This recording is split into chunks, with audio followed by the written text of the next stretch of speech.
전일 증시는 코스피는 올랐고요. 코스닥은 2% 넘게 급락하는 상당히 이례적인 현상이 벌어졌습니다. 자, 바로 정부에서 코리아 디스카운트를 해소하기 위해서 기업 밸류업 프로그램을 도입한다고 밝혔기 때문이죠.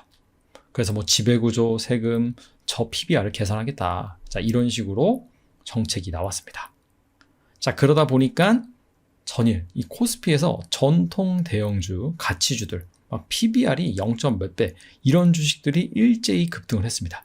정말 그간 존재감이 1도 없었던 그런 주식에 수급이 확 쏠린 것이었죠. 작년 상반기에 2차 전지, 하반기에는 반도체, 자, 이런 것들이 뭐 AI, HBM, 뭐 온디바이스 AI, 여기에다 추가적으로 로봇주까지, 자, 엄청나게 이러한 성장주들이 그간 부각이 됐는데, 여기에서 순식간에 자금을 빼가지고 저평가된 대형 가치주 쪽으로 수급이 이동을 했습니다. 자, 과연 이러한 흐름이 지속될 수 있을지, 또한 극도로 저평가되어서 실제 제도 효과가 발휘가 되면은 순식간에 제 가치를 찾아갈 만한, 자, 그런 주식이 무엇인지 살펴보도록 하겠습니다. 자, 기업 밸류 프로그램 도입 관련돼서 상세히 다룬 기사 내용인데요. 여기서 중요한 것만 좀 살펴보면, 자, 금융위원회에 따르면은 정부는 오는 2월부터 기업 밸류 프로그램을 도입 운영할 계획이다. 이는 코리아 디스카운트 문제를 해결하기 위한 조치로 기업 가치 상승을 목표로 한다. 그래서 기업 밸류 프로그램의 주요 내용은 상장사의 주요 투자 지표, PBR 등 이거를 시가총액 업종별로 비교 공시한다. 상장사들의 기업 가치 개선 계획 공표를 공고한다. 기업 가치 개선 우수 기업 등으로 구성된 지수 개발 및 상장 지수 펀드 등을 도입한다. 자, 보시면은 주요 투자 지표를 공시를 하는데 특히나 이 PBR을 강조를 하고 있죠. 이 밸류에이션 관련 지표라고 한다면은 PER이 가장 대표적이고요. 그 다음에 뭐 PBR, PSR, 뭐 EV, EBITDA 여러 가지가 있습니다. 자, 그럼에도 불구하고 이 PBR을 콕 집어서 얘기한 이유는 PER 같은 경우가 오히려 가장 대중적으로 쓰이는 투자 지표이긴 하지만은 이 분모가 변함에 따라서 상당히 변동성이 큰 지표다. 특히나 우리나라 기업 같은 경우에는 시클리컬 비중이 높죠. 경기가 좋을 때는 엄청나게 돈을 벌지만은 경기가 안 좋을 때는 또 기업 이익이 확 쪼그라듭니다. 그래서 막 PER이 100배가 됐다가 마이너스가 됐다가 갑자기 훅 낮아지는 그러한 변동성을 보입니다. 하지만 PBR 같은 경우에는 자본을 베이스로 하기 때문에 기업이 적자를 내가지고 자본을 크게 까먹지만 않으면은 변동성이 상당히 적어요. 즉 주가 변동에 따라서 확실히 이 PBR이 이 밸류에이션을 합리적으로 판단하기에는 좋은 지표입니다. 일반적으로 PBR 1배 미만이면은 뭐 저평가됐다. 자, 그렇게 표현을 하기도 하죠.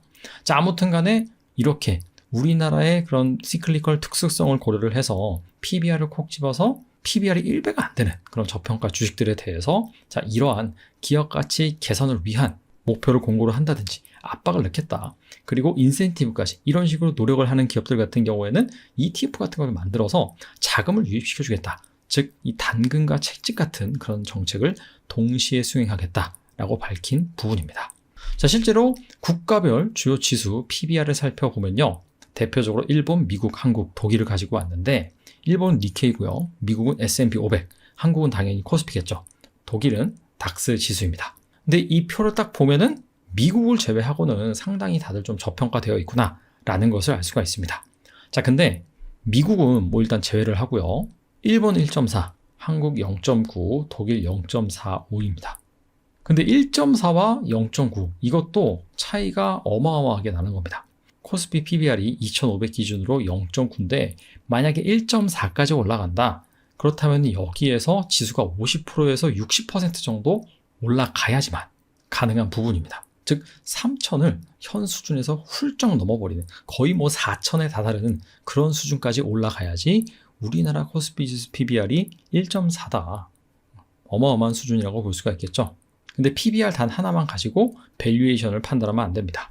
자, 갑자기 저 막대 그래프 위에 붉은색 수치가 나와 있는데 이게 바로 ROE입니다. 자기자본 이익률이라고 해서 일반적으로 ROE가 높으면 PBR이 높고요. ROE가 낮으면 PBR이 낮습니다. 근데 딱 봐도 우리나라 ROE가 제일 낮죠. 5.1%밖에 안 됩니다. 미국은 우리나라의 3배 이상이고요. 일본은 우리나라보다 한 60% 정도 높은 상황이고 독일은 거의 2배 정도 되죠. 근데 이런 것들을 보면은 우리나라 밸류에이션이 합리적이네 라고 볼 수가 있지만은 앞서서도 우리나라 같은 경우에는 시클리컬 비중이 상당히 높습니다. 특히나 반도체, 지금 반도체 이익이 최악이죠. 주가는 이미 선반영해서 미래 업황이 좋아질 부분은 선반영해서 올라오긴 했지만은 현재 실적 기준 반도체의 실적이 최악이기 때문에 이 코스피 지수의 ROE도 낮게 나오는 것입니다. 근데 반대로 이 반도체 이익이 엄청나게 좋아진다라고 한다면은 우리나라 이 코스피 지수의 ROE 같은 경우에도 10%를 넘기기도 합니다. 근데 10%를 넘기면은 그렇다면 한국의 이 PBR이 1.5 정도 되느냐? 또 그건 아니에요. 아무리 많이 올라봤자 한 1.2 정도? 여기에서 멈춥니다. 이런 것들을 감안한다 하더라도 확실히 일본과 독일에 비해서 저평가되어 있다. 아니 근데 일단은 PBR이 높아지기 위해서는 ROE가 좋아져야 되고 그렇다면 기업 이익이 늘어야 되는데 아무리 정부가 정책을 쓴다 한들 이익이 높아지겠느냐? 당연히 이익을 높이는 그런 부분은 정부의 영역이 아닙니다. 여러 가지 그런 매크로 변수, 그 다음에 우리나라 기업들의 경쟁력이 핵심이겠죠. 하지만은 이 PBR이 높아지는 그런 원리 중에서 이익이 높아지는 부분이 아니라 자기 자본 이익률이 순이익 나누기 자기 자본이거든요. 자본이 낮아지면은 또 ROE가 높아집니다. 아니 이게 무슨 말이냐? 자, 미국 기업들이 보시면은 PBR이 4.1배고요. ROE가 17.4%입니다. ROE가 상당히 높죠? 자, 근데 이렇게 그럼 매년 이익이 막 2자릿수씩 미국 기업들이 이익이 성장을 하느냐? 그런 건 아닙니다. 자, 그럼에도 불구하고 ROE가 높은 이유는 자본이 계속해서 낮아지기 때문이다. 자, 무슨 얘기냐? 계속해서 배당을 주고 자사주 매입, 소각을 하다 보니까 기업의 자본이 회사에 쌓여있지 않습니다. 계속해서 주주 환원을 해요. 자, 그렇기 때문에 미국 기업들의 자기 자본 이익률이 이렇게 높은 것이다. 자, 반대로 생각하면은 한국 기업들도 이익은 높이기 힘들어도 주주 환원 정책, 배당이라든지 자사주 매입 및 소각 이런 것들을 적극적으로 수행을 하면은 확실히 이 PBR이 높아지고 ROE가 높아질 수 있는 그런 환경이 마련이 될 것이다. 자, 정부가 유도하는 정책이 바로 그런 것이다 라고 볼 수가 있습니다. 자, 그렇다면 과연 PBR이 가장 낮은 기업들 어떤 종목군, 어떤 업종, 섹터별로 구성이 되어 있는지 여기에 대해서 한번 살펴볼 텐데요. 코스피 상장사 2,400개가 넘는 기업 중에서 PBR이 가장 낮은 50개 종목을 가지고 섹터, 업종 분류를 해봤습니다. 자, 가장 많은 저PBR 종목들이 포함되어 있는 업종 같은 경우에는 바로 지주회사입니다. 이거는 투자를 오래 하신 분들, 좀 센스가 있으신 분들은 눈치를 채셨을 겁니다. 우리나라 지주회사 기업들의 밸류에이션이 상당히 박하게 평가를 받고 있죠. 일단 첫 번째, 더블 카운팅 이슈가 있죠. 자회사가 상장이 되면은 이 자회사의 가치를 온전히 지주회사 지분 가치를 반영하지가 않죠. 일반적으로 애널리스트들이 보면은 자회사 지분 가치 같은 경우는 50% 정도, 그 정도 할인을 해서 평가를 해주고 있습니다. 근데 이게 상장 자회사의 지분 가치를 보통 50% 할인해서 반영을 해주는데 알짜 비상장 회사가 있어도 그렇게 지주회사들의 주가는 부각을 받지 못합니다. 은연중에 이런 게 있어요. 아무리 알짜 자회사, 비상장 자회사 가지고 있어도 이거 언젠가는 상장할 거니까 가치 인정 안 해줘. 그런 것들이 저변에 깔려 있는 것입니다. 근데 만약에 이 정부의 기업 밸류업 프로그램 제대로 가동이 된다라고 한다면은 쪼개기 상장이라든지 자회사를 그냥 바로 상장시킨다든지 이런 부분은 주주 가치에 반하기 때문에 아무래도 좀 자제가 되고 이런 것들이 지주회사 가치의 재평가를 불러일으킬 수가 있겠죠. 아니 그래봤자 얼마나 오르겠냐라고 하시는데 자, PBR 2배짜리가 PBR이 0.2배 정도 올랐어요. 그러면 10% 오르는 거거든요. PBR이 2.2배 되는 거니까. 근데 만약에 PBR 0.2배짜리가 PBR 0.2가 오른다? 그러면 2배가 오른 겁니다. 그래서 이렇게 저평가된 기업들은 조금만 밸류 리레이팅만 받아도 주가가 좀 무섭게 오를 수 있다라고 보시면 되고, 다음이 금융입니다. 금융 섹터도 전체에서 한 16% 정도 차지를 하는데 금융이 은행, 증권, 보험 등이죠. 근데 금융 같은 경우에는 사실 약간 구조적인 한계가 있습니다. 자, 무슨 얘기냐? 미국이나 유럽 이런 데는 금융산업이 상당히 오래전부터 발달을 했습니다. 16세기, 17세기 이때부터 주식회사가 생겼으니까요. 그때부터 이 금융산업이 성숙을 하면서 산업화가 이루어지고, 즉 이 제조업과 금융이 같이 성장을 했다. 우리나라 같은 경우에는 6.25 이후에 갑작스럽게 산업화가 빨리 진행이 되다 보니까 정부 주도로 이 금융산업이 형성이 되었고요. 자, 그런 부분은 아직까지도 벗어나지 못하고 있습니다. 정부의 입김이 상당히 많이 작용을 하는 산업이다.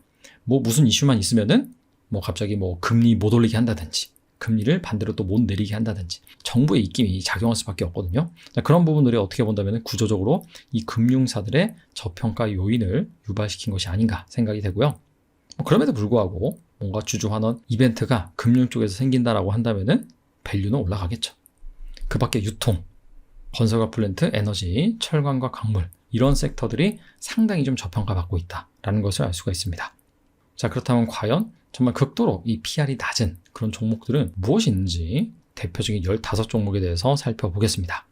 자, 저 PBR 종목 15선입니다. 참고로 시가총액 2천억이 안 되는 기업들은 제외를 했습니다. 이게 무조건 저평가됐다고 좋은 게 아니에요. 저평가됐는데 시가총액이 막 몇백억밖에 안 돼요. 그러면은 그 기업 같은 경우에는 뭔가 치명적인 문제가 있을 수가 있습니다. 하나손해보험, 하나생명. 공교롭게도 이 하나그룹이 1, 2, 3위를 차지하고 있습니다. 그 다음에 HDC, 롯데하이마트, 넥센, 세아홀딩스, 이마트, 코오롱, 세방, 현대차증권, BGF, 지역난방공사, 태강산업, 대한제분 등이 있고요. 참고로 이마트 같은 경우에는 어제 20% 넘게 올랐죠. 근데 20% 넘게 올라서 PBR이 0.2배입니다. 20% 넘게 오르기 전에는 PBR이 0.16 정도밖에 안 됐었어요. 아무튼 간에 20% 이상 급등을 했음에도 불구하고 PBR 1배가 되기 위해서는 여기서 5배가 더 올라야 됩니다. 아무튼 간에 극도로 저평가된 기업은 맞다. 롯데 하이마트 역시 PBR이 상당히 낮네요. 0.18에 불과합니다. 그리고 앞서 말씀드린 것처럼 한화, 지주회사, 넥센, 세아홀딩스, 코오롱, BGF 등 이런 지주회사들이 확실히 PBR이 낮은 것을 확인할 수가 있습니다. 자, 앞서서 지주회사들의 PBR이 상당히 낮았습니다. 자, 그래서 지주회사는 과연 어떤 종목들이 있는지 이 마인드맵으로 구성을 해놨습니다. 참고로 이 표는 제가 최근에 출간한 대한민국 산업지도 2024-2025 개정판 버전에 실려있는 지주회사 섹터 분류표입니다. 이 책은 국내 2423개 전체 상장사의 업종 분류, 하위 섹터 분류 이런 것들을 구분을 해서 투자 포인트는 무엇인지, 핵심 기업은 무엇인지 잘 수록해 놓은 책이니까 특히나 지금처럼 순환매 장세에서 빠르게 여러분들이 주요 종목들, 주요 산업들 투자 포인트를 잘 살펴보기 위해서 꼭 필요합니다. 관심 있으신 분들은 한번 사서 읽어보시기 바랍니다. 자, 아무튼 간에 이 지주회사에 수많은 이런 하위 섹터가 있는데 개인적으로 좀 주목해볼 만한 섹터는 여기 복합기업이라고 있죠. 복합기업이라고 한다면은 자회사가 어떤 한 산업에 편중되어 있는 것이 아니라 다양한 산업군을 이루고 있는 뭐 대표적으로 보면은 우리나라 10대 대기업 여기 지주회사다라고 보시면 되죠. 특히나 SK 같은 경우에는 SK 하이닉스라든지 SK 이노베이션이라든지 반도체와 2차전지 이 성장 산업을 잘 가지고 있기 때문에 잘 살펴보는 것이 좋을 것 같고요. SK 바이오사이언스 이 제약 바이오 관련돼서도 SK가 또 지주회사 노릇을 하고 있죠. 아무튼 간에 알짜 자회사를 많이 보유를 한 상황이다 라는 차원에서 잘 보시면 좋을 것 같고, 그 다음에 하나 같은 경우에도 약간 좀 불명예스럽게 저 PBR 거의 상위권이었거든요. 1, 2, 3위를 다 하나그룹이 차지를 했습니다. 근데 하나 같은 경우에는 우주항공, 방산 이런 쪽에서도 두각을 나타내고 있기 때문에 하나 지주회사 잘 보시면 좋을 것 같고요. 그 다음에 두산 같은 경우에도 두산 에너빌리티, 두산 로보틱스, 뭐 원자력이라든지 로봇이라든지 주목할 만한 그런 성장 산업에 속해 있는 자회사들을 거느리고 있습니다. 그런 차원에서 한번 잘 보시면 좋을 것 같습니다. 자, 그리고 다음으로 단순히 PBR만 낮은 기업만 보시기보다는 저 PBR이긴 한데 순연금이 많은 기업들, 자, 이런 기업들도 주목해서 볼 필요가 있습니다. 자, 순연금이 무엇이냐? 자, 쉽게 말해서 내가 1억이 있습니다. 자, 근데 은행에 갚을 돈이 2억이에요. 자, 그렇다면은 내가 실제로 2억을 갖고 나면은 내 통장에는 마이너스 1억이 되죠. 이거는 순연금이 마이너스 1억이다 라고 볼 수가 있습니다. 근데 내가 1억이 있는데 은행에서 빚진 게 하나도 없어요. 그렇다면 1억이 순수하게 나의 현금이다 라고 해서 순현금이라고 합니다. PBR이 낮은데 그 얘기인즉슨 시가총액에 비해서 상당히 많은 자산을 가지고 있다. 근데 그 자산이 대부분이 현금이다. 자, 그렇게 이해해 보시면 됩니다. 자, 그래서 PBR도 낮고 순현금이 많은 기업들 살펴보니까 건설과 플랜트가 가장 많았습니다. 그리고 에너지, 지주회사, 철강과 광물. 나머지는 그냥 일반적으로 저 PBR 종목 섹터 구분과 거의 유사했다라고 보시면 되고요. 건설 같은 경우에는 물론 싼 기업들이 수두룩하고 현금 많은 기업들이 많긴 하지만은 태형건설의 부도라든지 전반적으로 이 PF 부실 문제, 이 부동산 문제가 같이 껴있기 때문에 아무래도 이런 부분들이 좀 주가를 누르는 요인이 아닐까라고 생각을 해봅니다. 자, 그 밖에 에너지라든지 지주회사 같은 경우에 앞서서 보시다시피 워낙 저평가된 기업들 많았고요. 특히나 에너지가 좀 눈에 띄네요. 자, 마찬가지로 저PBR, 순연금이 많은 종목 15선 살펴보면요. 한국가스공사, 지역난방공사, 한국전력, KSS해운, SK렌터카, GS건설, AJ네트워크스, 아시아나항공, 롯데렌탈, 코오롱, 한솔제지, 롯데아이마트, 효성화학, HJ중공업, 한진 등이 있습니다. 자, 일단은 에너지 3인방이 1, 2, 3위를 탑3를 차지를 했다. 근데 얘네들은 다 공사죠, 공사. 근데 진짜 경이스러운 게 한국가스공사 같은 경우에는 시총 대비 순현금이 무려 1624%입니다. 자, 시가총액은 2조 4천억인데 순현금 자산이 거의 40조예요. 그냥 이런 기업들은 그냥 액면 그대로 상장 폐지를 해버리는 겁니다. 그러면은 주주가 한 주식당, 즉 26,300원인데 현금을 거의 한 40만 원씩 받는 겁니다. 근데 그렇다고 해서 이런 한국가스공사나 지역난방공사나 이런 기업들이 적극적으로 주주 환원 정책을 펼칠 수 있느냐? 그건 좀 구조적으로 힘듭니다. 왜냐하면은 아무래도 유틸리티, 이 공과금을 받고 수익을 내는 그런 기업들이기 때문에 막 갑자기 막 폭탄 배당한다? 그러면 국민들이 가만히 있지 않겠죠? 아무튼 간에 이런 공사들은 이런 특수성 때문에 막 그렇게 드라마틱하게 주주 환원 정책을 쓰기 힘들 것 같다. 하지만 뭐 KSS 해운이라든지 그 밖에 뭐 GS건설, SK렌터카 뭐 이런 기업들 같은 경우에는 민간 기업이기 때문에 나름 주주 환원 정책을 또 강하게 실시를 할 수가 있겠죠. 그래서 이런 기업들도 한번 잘 보시면 좋을 것 같다라는 생각이 들고요. 자, 앞서서 에너지 3인방이 저PBR에다가 수념도 가장 많은 그런 기업들이었죠. 자, 근데 이런 기업들은 앞서서 유틸리티라고 말씀드렸습니다. 그래서 전기, 가스, 난방, 에너지 여기에 속하는 기업이다. 하지만 전기 인프라, 친환경 에너지 섹터도 있습니다. 특히 전기 인프라 같은 경우에는 뭐 계량기, 전력 변환기 같은 경우에는 엄청나게 작년부터 많이 올랐습니다. 미국의 이 인프라 개선을 위해서 공격적으로 미국에서 이 자금이 집행되다 보니까 HD 현대일렉트릭, 효성중공업, LS 일렉트릭 이런 기업들이 상당히 좀 시장에 부각을 많이 받았었습니다. 그리고 성장산업이라고 분류받지만은 생각보다 주가가 안 오른 섹터가 바로 친환경 에너지입니다. 뭐 바이오, 수소, 태양광, 풍력, 추가로 말씀드린 원전까지. 자, 이런 기업들 같은 경우에는 아무래도 저탄소, 그 다음에 신재생 에너지라는 관점에서는 장기적으로 성장할 수밖에 없기 때문에 자, 여기에 속해 있는 기업들도 한번 잘 보시면 좋을 것 같습니다. 앞서서 말씀드렸다시피 대한민국 산업지도에 전 산업별, 세부 섹터별 기업들이 다 수록이 되어 있기 때문에 한번 보시면 좋을 것 같습니다. 자, 정리하겠습니다. 자, 앞서서 정부가 2월에 구체적으로 시행 계획을 밝히겠다라고 밝힌 기업 밸류업 프로그램 같은 경우에는 글쎄요, 제가 세부 내용을 살펴보니까 실제 시행이 되다 하더라도 드라마틱한 효과를 기대하기에는 다소 좀 어려움이 있을 것으로 보입니다. 물론 효과가 아예 없다는 건 아닙니다. 자, 하지만은 정말 우리나라 그런 기업들이 일본을 넘어 독일을 넘어 PBR이 1.5, 1.6 이렇게까지 가기 위해서는 추가적으로 이 불법 공매도 개선 그리고 우리나라가 선반영이 상당히 심하거든요. 실적을 발표하기 전까지는 막 주가가 오르다가 막상 어닝 서프라이즈를 발표를 했는데 그때부터 막 주가가 막 빠집니다. 웬만한 그런 중요한 정보 같은 경우에 사전에 미리 다 셉니다. 이런 것도 다 잡아야 돼요. 미국 같은 경우에는요. 오히려 실적이 발표가 되면은 어닝 서프라이즈면 주가가 급등하고 어닝 쇼크면 주가가 내립니다. 미리 뭐 정보가 새어나서 그걸 가지고 매매를 했다. 근데 그게 걸린다? 천문학적인 그런 벌금을 냅니다. 우리나라도 뭔가 이 불법 금융 세력한테 물리는 그러한 뭐 손해배상이라든지 형사적인 그런 처벌이라든지 이런 것들이 좀 강화돼야 된다. 추가적으로 세제 개편도 필요하죠. 아무래도 우리나라가 상속세가 높다 보니까 이 대주주 오너들이 어떻게든 세금을 안 내려고 주식 가치를 일부러 떨어뜨린다든지 뭐 장부로 조작해서 말이죠. 이런 것들이 상당히 심합니다. 그래서 이런 부분에 있어서도 뭔가 구조적인 변화가 필요하다. 단순히 뭐 세율을 확 낮춰준다 라기보다도 뭔가 주주 환원을 적극적으로 잘 하면은 세율을 깎아준다든지 아무튼 간에 그런 제도 개편도 필요할 것으로 보이고요. IR 의무화 이것도 상당히 중요합니다. 우리나라 기업들은 가이던스를 제대로 발표하는 기업이 없죠. 미국 같은 경우에는 실적 발표를 하면은 거의 대부분 가이던스를 발표를 합니다. 그래서 이런 부분도 투자자들의 나침반 역할을 하기 때문에 의무화되는 것이 시급하다. 현실은 이러하지만은 만약에 이런 테마가 지속이 된다라고 한다면 아무래도 이 구체적인 시행령 전까지는 좀 부각이 될 수 있다. 하지만 시행령이 시작된다? 그럼 약간 또 재료 소멸로 하락할 수도 있다.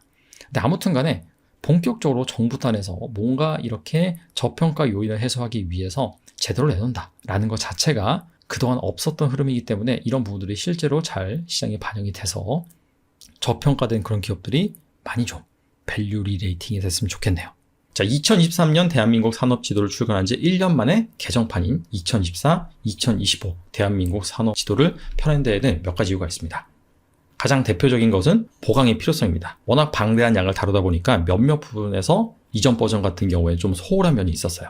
자, 전작에 비해서 어떤 부분을 보강을 했느냐. 첫 번째 같은 경우에는 최신 투자 포인트를 추가를 했습니다. 2023년에 가장 큰 변화가 바로 챗 GPT죠. AI가 우리 삶에 들어옴으로 인해서 이 관련된 섹터들도 상당히 영향을 많이 받는 흐름을 보였는데, 자, 그런 부분들을 녹였고요. 대표적으로 반도체라고 볼 수가 있겠죠. 그 다음에 2차 전지 최신 트렌드, 신재생 에너지, 항공 우주, 네옴시티 프로젝트 같은 그런 모멘텀도 있었죠. 그래서 이런 것들을 실제로 우리가 투자함이 있어서 어떻게 접목을 시켜봐야 되는지 그런 부분들을 보강을 했다라고 보시면 될 것 같고요. 두 번째는 산업의 현황, 시장 규모 및 성장성, 해당 산업에 속해 있는 기업 수치 등 이렇게 수치화된 정보를 최신 데이터로 업데이트를 했습니다. 그 결과 대상 기업은 2023년 11월 28일 기준으로 2,423개로 전작보다 100곳이 늘었고요. 산업 분류는 27개, 세부 섹터는 179개입니다. 자, 마지막으로 이게 좀 재밌는데 각 산업을 5개 항목으로 평가해서 투자 매력도를 측정한 방사형 그래프를 추가를 했습니다. 샘플을 보여드리면은 만약에 이렇게 화장품이라고 한다면은 매출 성장률, 시장 규모, 이익 안정성, 고마진, 주주 환원율 이거 가지고 1점부터 5점까지 이렇게 점수를 매겨서 여러분들이 이 해당 산업은 성장성이 어떻구나, 마진이 좋구나, 주주 환원율이 높구나, 자, 이런 것들을 한눈에 알아봐서 투자 의사결정을 하기 용이하게 구성을 했습니다. 자, 올해 같은 경우에는 선거도 있고요. 특히나 미국 대선이 가장 주목이 되는 이벤트죠. 자, 그런 상황에서 변동성이 커질 걸로 예상이 되는데, 자, 그럴 때일수록 업종을 잘 선별해서, 섹터를 잘 선별해서 투자해야 될 필요성이 있습니다. 따라서 이 대한민국 산업 지도를 통해서 여러분들이 잘 공부를 하신다면은 그때그때 시장 상황에 맞는 그런 업종들의 투자 포인트를 가지고 제일 잘 대응하실 수 있을 거라고 생각이 됩니다. 감사합니다.